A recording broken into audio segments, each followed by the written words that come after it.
All right, as I mentioned earlier, President Biden announced a ban on Russian energy imports as a result of the Russian Federation's unprovoked invasion of Ukraine. The question is, what will that mean for you in terms of filling up your vehicle, getting heating oil for your home? And is there a way forward? And what are the steps to get America back to energy independence? Joining me now, former Congressman Trent Franks, current chairman of Liberty Petroleum. And he joins us here to answer some of these questions. Trent, welcome back to Washington Watch. Well, thank you, Tony. It's a precious privilege to be back with you. I'm in a neighboring city, so consequently my Zoom setup isn't optimal here, but I just couldn't pass up the opportunity to be with you, and it's a sweet honor. Well, so good to hear your voice and to see you again. I want to play a clip of the president today because yesterday it was brought up that, we need more domestic production. Domestic production could help ease our dependence upon this foreign oil. And this was the president's response today. Play clip number 6, please. They have 9,000 permits to drill now. They could be drilling right now, yesterday, last week, last year. They have 9,000 to drill onshore that are already approved. So let me be clear. They are not using them for production now. That's their decision. These are the facts. We should be honest about the facts. So we have everyone in the oil industry just sitting around doing nothing, twiddling their thumbs? Yeah, no, it's a preposterous statement, but unfortunately, only the esoteric industry understands just how far askew it really is, Tony. First of all, the last 2 years have been a disaster for the oil business up until just recently, because COVID slowed down the consumption to the extent that tankers and everything else was backing up. And, you saw a year and a half ago, oil go below zero per barrel.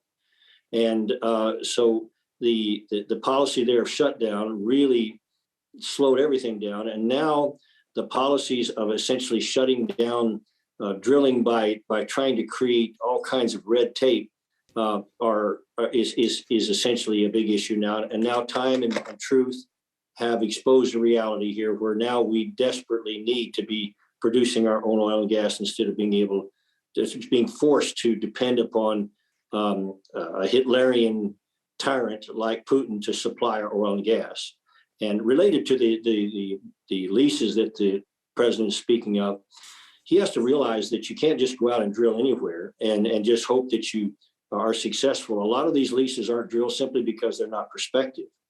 And the truth is, there is so much red tape, so much challenges from the Environmental Protection Agency, so many different things that occur to prevent domestic drilling, that to suggest that somehow this president has facilitated exploiting our own resources is preposterous.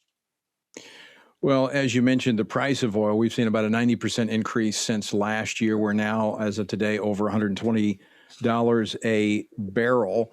Production, pre-COVID production, well, that was actually pre-Biden administration as well.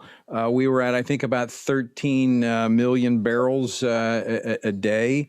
And we were actually exporting oil. We had extra oil that we were producing.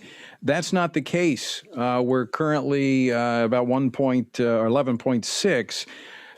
What would it take to get America back? You can't just flip a switch and start the pumps again. How long is it going to take to get America back to that position of energy independence?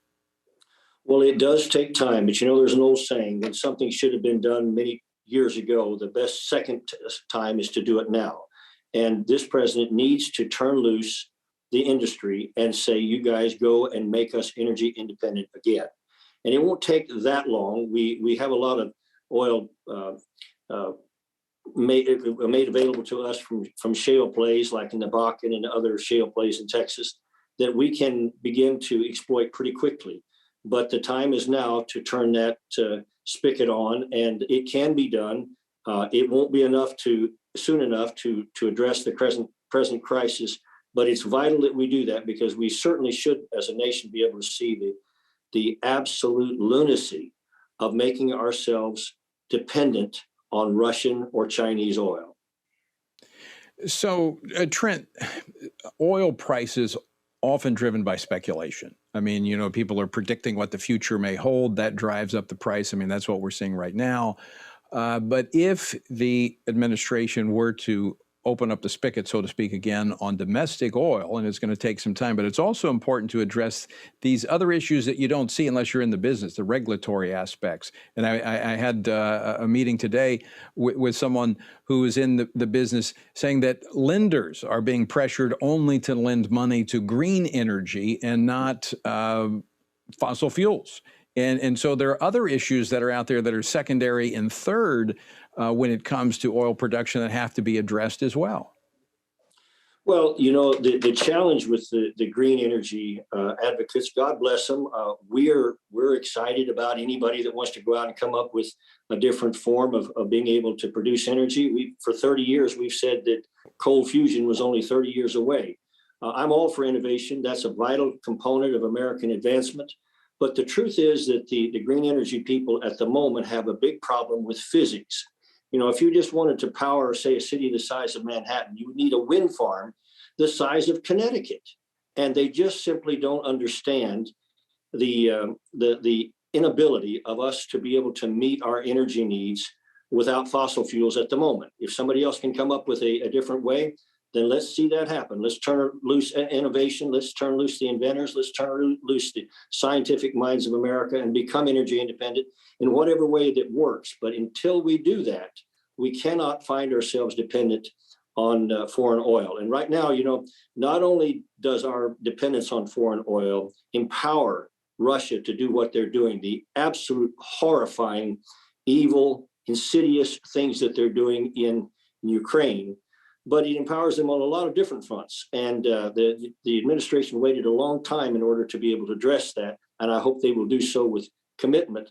But in the final analysis, there is not only a national security issue here, Tony, there is an economic issue of the first magnitude, because whenever we're buying oil from Saudi Arabia or China or Russia, that is almost a direct wealth transfer to those countries, because when they exploit their mineral resources, many times they do it with the help of American technology and American companies, but the wealth transfer is very direct. And so this is something that becomes not only an economic issue, but a vital national security issue to produce our own energy in America so that we do not have to be beholden to tyrants.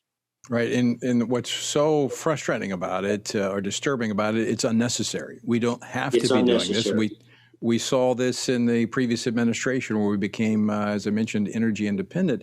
But we have the Biden administration is also in talks with Venezuela about temporarily lifting existing American sanctions on that country to alleviate the potential gas price crunch here domestically. So we're letting a lot of bad actors have a lot of runway because we were not prepared because of our policies when it comes to domestic production.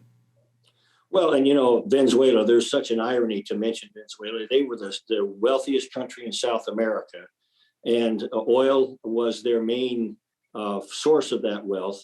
And when socialism came in and took over, they have now the wealthiest country in South America. In many places in the last year, we're begging bread in the streets.